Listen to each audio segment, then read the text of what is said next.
عليكم. معك فؤاد معاشي، عضو ديال الكتابه الشهويه ديال الاتحاد العام لمقاولة المهن قطاع الغيار.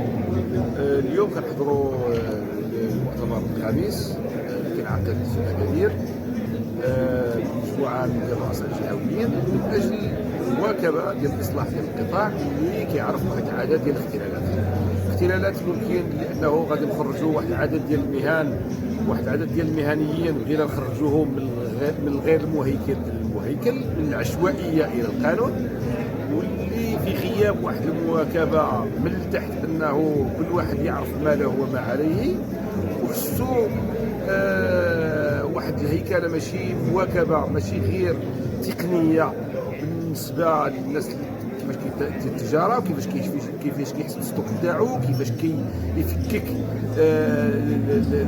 الحاجه الكبيره الى قطع غيار صغيره، وانما حتى مواكبه مساله قانونيه، كيفاش يتعامل بالقانون، كيفاش انه يحترم القانون، وحتى هذاك القانون كيفاش نديروه نعاود نصلحوه ويكون مواكب للقطاع في هذا العصر اللي حنا كنعيشوا. ما يمكنناش نعيشوا بالقوانين المتهالكه، ما يمكنناش نعيشوا بقوانين فيها ثغرات ادت الى وقوع حوادث ماشي قليله على ربوع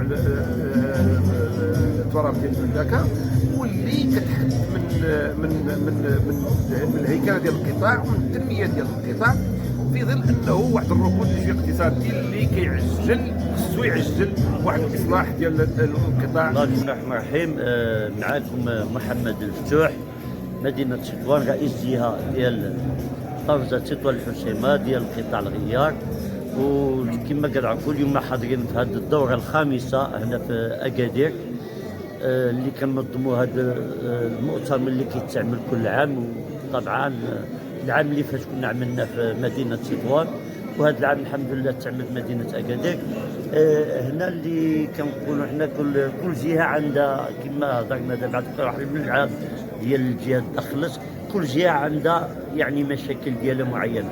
بحال دابا حنا كجهه مدينه تطوان طنجه تطوان الحسيمه عندنا مشاكل ديال المناطق المهنيه ولا الصناعه ديال التجار، ما عندناش مناطق تما. التجار ديالنا كل واحد فين. المشكل اللي عندنا اخر هو مع الجمارك، يعني كيف كتبغي نعمل شي لقاء مع الجمارك على المشاكل اللي كيعانوا منها بعض المستوردين، ما كاينش الاستجابه. وهذا هو اللي جعلنا ندخلوا في هذه ديال الجهه، كنتعاونوا مع الاخوان الفيدراليه الوطنيه. الحمد لله كما نقولوا يعني حققنا واحد المجموعه ديال المطالب. بالحق حنا باقيين كان بعد المطالب اللي باقا ما تحققتش، حنا كنحاولوا ان شاء الله نحققوها. وكما كتعرفوا الله الامور كتمشي بالتي هي احسن ان شاء الله بحول الله. المجهودات ديالنا والمجهودات السيد السي عادل الغزي رئيس الفيدراليه الوطنيه. والسلام عليكم ورحمه الله. ما تنساش تشارك في القناه وتفعل الجرس باش يوصلك كل جديد من جريده المساء نيوز.